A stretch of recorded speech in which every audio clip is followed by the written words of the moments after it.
Hello and welcome to this episode of Proper Form Friday. Today we'll be looking at the advanced plank. The advanced plank is a lumbar anti-extension static movement, meaning the body is meant to stay in one position throughout the exercise. Aimed at isolating the core or the trunk, the advanced plank is arguably an isolation, as the goal is to isolate the core or the trunk. However, the core is made up of numerous active muscles. The primary muscles of the advanced plank is the transverse abdominis, rectus abdominis, and the internal obliques. Secondary muscles include the quadriceps, the latissimus dorsi, and the serratus anterior. The movement is lumbar isometric contraction. How to perform the movement: lay prone on the ground and get into the plank position. Ensure the feet are together and the knees are fully extended. Next, walk your elbows up above your ears so the lever arm of your body is longer. This increased lever arm will put more demands on your core. You can have your forearms pointed directly forward or have a more triangular shape as shown. The triangular shape is more comfortable for me, possibly because my lats are quite tight, or they want to contribute to having a more stable midsection. From this point, tense your glutes and think about driving your elbows down to your toes.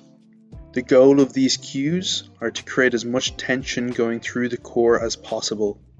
For this movement, I have my scapula protracted, i.e. my shoulders are pushed forward to activate my serratus anterior during the movement. Breathe throughout the exercise, but do try and keep as much tension in the core as possible. Micro variations of this exercise. The further up your elbows go, the longer the lever arm becomes. Therefore, the more difficult the movement becomes. The closer your elbows are, the less stable your body becomes. Therefore, you will recruit more stabilizing core muscles. The wider your feet are, the wider your base will be, therefore the less stabilization you will need from those stabilization muscles. You can also refrain from protracting your scapula to the same extent as I, in order to avoid looking like the hunchback of Notre Dame. The strengths of this exercise: the advanced plank, if performed correctly, is incredibly difficult, so progressing up to holding for 1 minute will take some time. Anti-extension core movements, like this one, are excellent for transferring over to compound movements such as the squat and the deadlift. Other strengths include the learning curve, mobility demands, and injury risk for this exercise are low. The weaknesses of this exercise: the load potential seems to only be time increases. It is very rare that I see someone advising the advanced plank with weight on the back.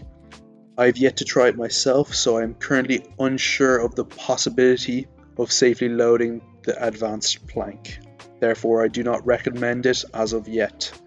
Regressions, progressions, and variations. One regression would be the regular plank. Progressions would be the dragon flag iso hold. The more shallow the incline of the body, the more difficult the movement.